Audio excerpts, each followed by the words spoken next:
vous ai parlé de l'abstention. L'abstention endémique des populations qui aujourd'hui, c'est vrai, arrive à 80%, parce que c'est vrai qu'on ne sait pas pour qui on va voter. Est-ce qu'on va voter pour la peste, pour le choléra, pour les chemises brunes, pour les chemises rouges, pour je ne sais pas quoi. Donc résultat, on ne va pas voter. Moi, je propose une piste de travail qui me paraît simple de face à cette gangrène de l'abstention, c'est le vote obligatoire. Pourquoi ? Alors, j'ai envie de dire, mais la liberté, etc. Moi, je parle juste de citoyenneté. Avantage, c'est que quand vous faites le vote obligatoire, vous supprimez l'abstention.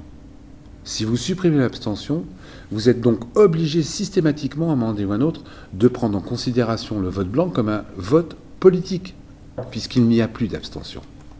Et si vous prenez en compte le vote blanc comme un vote politique, à un moment donné, on va être obligé de lui donner un pourcentage.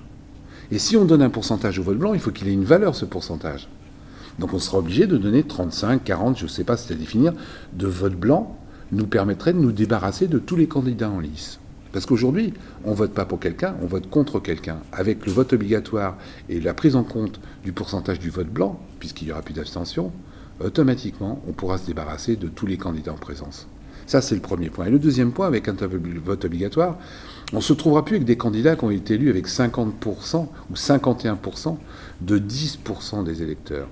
51% de 10% des électeurs. Avec le vote obligatoire, on aura automatiquement des gens qui seront par exemple élus avec 30% de 95% des électeurs.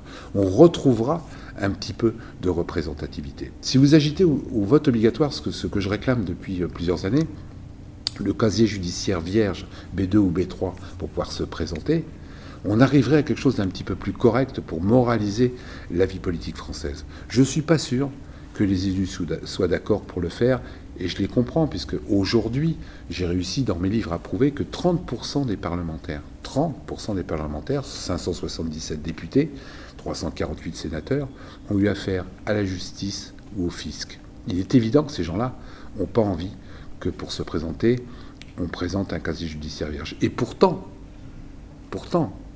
il y a 396 métiers en France où vous êtes obligé de présenter un casier judiciaire vierge. Obligé. Donc je ne vois pas pourquoi il faudrait présenter un casier judiciaire pour être pompier, pour être fonctionnaire, pour être taxi et pour être élu. Il ne faudrait pas. Mais de qui se moque-t-on ? Ces gens-là ne sont pas là pour nous montrer l'exemple ? Qui nous montre l'exemple déjà avec un casier judiciaire vierge ?